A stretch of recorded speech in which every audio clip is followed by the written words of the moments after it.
está lo adelantado en este bloque del Talino. Está con nosotros el doctor Rubén Mansi, candidato a primer diputado por la lista del Frente Cívico. ¿Cómo está, diputado? Gracias por venir. Buenas noches. Gracias a ustedes. Bueno, diputado, candidato a diputado. Sí, candidato a diputado. Bueno, fui diputado, entonces... Sí, fui diputado. Bueno, Rubén Mansi, ¿qué estrategias van a variar teniendo presente de que hay que mejorar la performance del 9 de agosto? Bueno, hay varias cosas, ¿no? Primero yo creo que nosotros,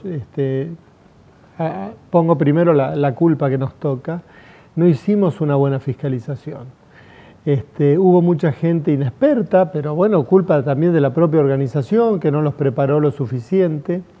Esa jornada tan prolongada y tan complicada, con esas 40 boletas en el circuito 7, por dar un ejemplo, ¿no?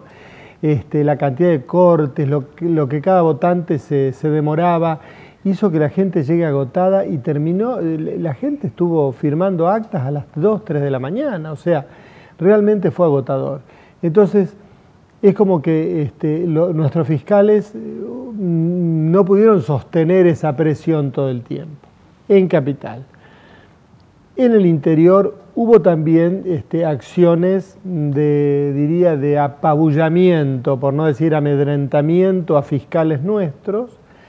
Me parece que ahora nosotros ya habiendo hecho este ejercicio general de las PASO, y sobre todo apelando al voto de la abstención, ¿no? En la ciudad hubo mucha abstención y mucha de esa gente creo que ahora va a ir a votar. No toda, obviamente, pero por ahí podemos llegar a un 80% de concurrencia de la gente y esos son varios miles de votos.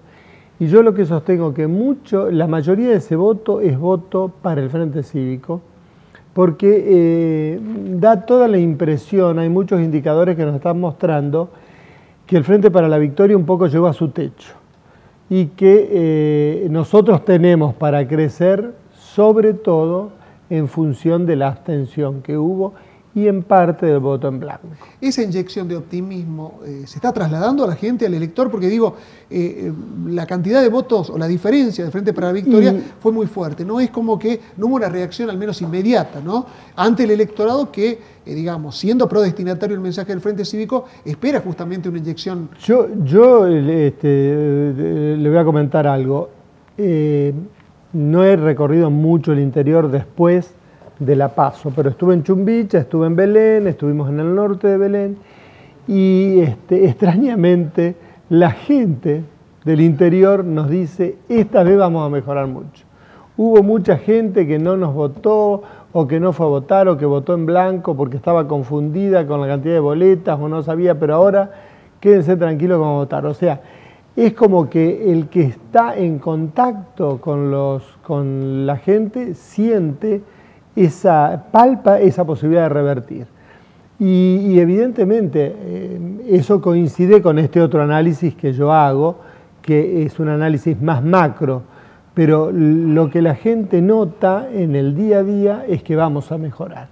Claro, bueno, solo lo sabremos el 26 cuánto hemos mejorado, pero yo creo que se puede cambiar porque aparte hay factores exógenos y puede seguir habiendo factores exógenos a nuestra fuerza, exógenos al gobierno provincial y exógenos a la provincia incluso.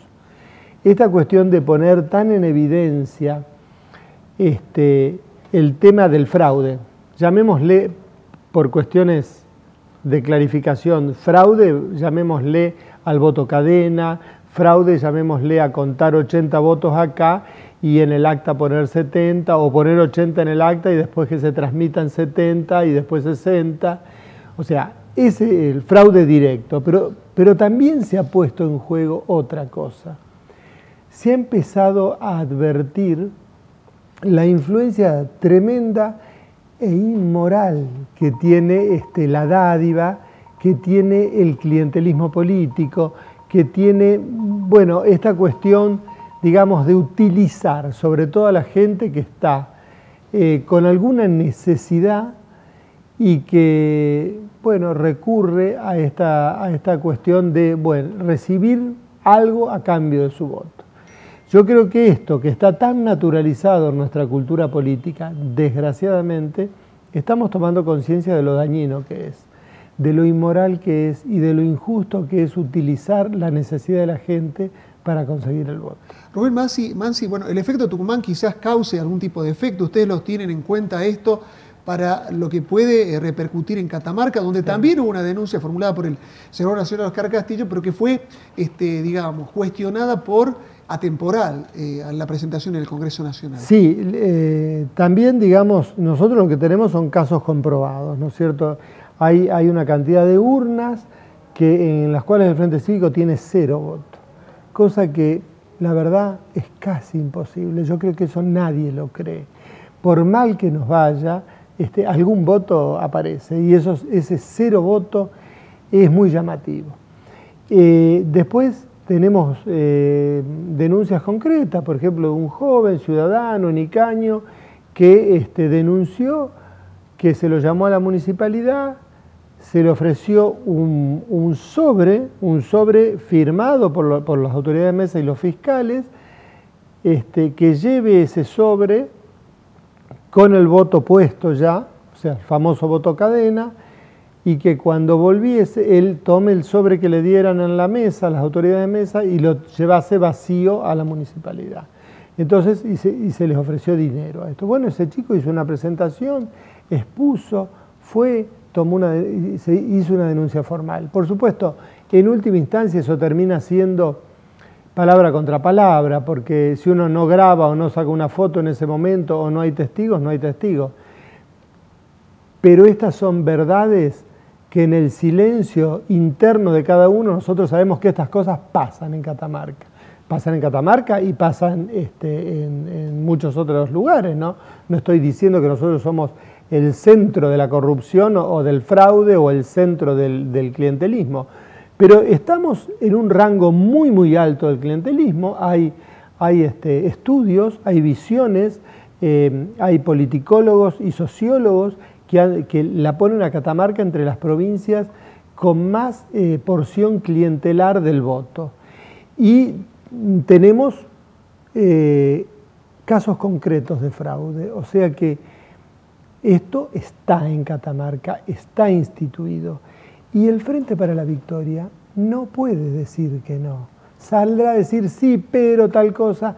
Nosotros, mire, los otros días yo estuve en Belén, el viernes y el sábado, y la gente de Belén comentaba con asombro que la gobernadora estuvo en Belén y dijo en el acto, nosotros, es cierto que esto fue el Festival de la Dádiva, es cierto, pero la dádiva nosotros damos siempre, damos bolsones, damos chapas, damos colchones, y los damos durante todo el año y lo vamos a seguir dando durante la campaña.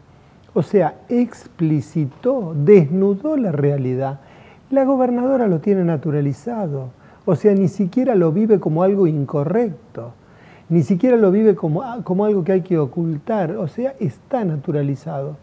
Pero la realidad, que naturalizar esto significa que el voto del ciudadano se compra y se vende. Ese es el mensaje que estamos dando. Mensaje que a mí personalmente, y creo que a la mayoría de los ciudadanos que se pongan a analizar esto, no lo podemos aceptar, más allá que se haga. Pero porque se haga no significa que esté bien. Y creo que a eso apuntamos en esta elección, ¿no? Mansi, ¿se va a trabajar o reforzar el trabajo de los fiscales? Quizás no han tenido un rol muy preponderante en esta tarea, ¿no? Justamente de contralor de cada no solamente el fiscal, sino que el ciudadano ya está alertado. Ya está alertado con esto que pasó en Tucumán, estas denuncias que hubo en la provincia de Buenos Aires, lo que denunció Massa. Hay una serie de hechos a nivel nacional y creo que el mismo ciudadano sabe que su voto está en riesgo, que él puede ir con su voluntad ciudadana y poner un voto y ese voto tal vez no se lo cuenten si no se toman ciertas precauciones. Por eso nosotros estamos en una tarea también de reforzar la fiscalización, de tratar, y hago una llamada general a la colaboración de la gente que pueda, e incluso de abogados o gente que tenga más experiencia en estas cosas, que se arrime a nuestros lugares para darnos una mano con la fiscalización y con el asesoramiento y el control, ¿no? Bueno, viene Macri nuevamente, vuelve Macri en las próximas horas. ¿Cómo va a jugar la figura del candidato presidencial en esta elección? ¿O cómo se va a traccionar justamente para mejorar esta performance del 9 de agosto? Yo creo que esto, Macri con su presencia y su nombre nos puede potenciar mucho porque hay muchos sectores, que tienen que ver con el voto tradicional radical, con el voto de la coalición cívica, con el voto independiente, pero también hay muchos peronistas que lo ven con simpatía a Macri. O sea, yo creo que Macri llega, no es un voto segmentado que solamente llegue. Primero, no llega a una sola clase social, atraviesa las clases sociales, como también la realidad es que también Cristina o Scioli las atraviesa, no son votos de clase que están únicamente acotados a una clase social.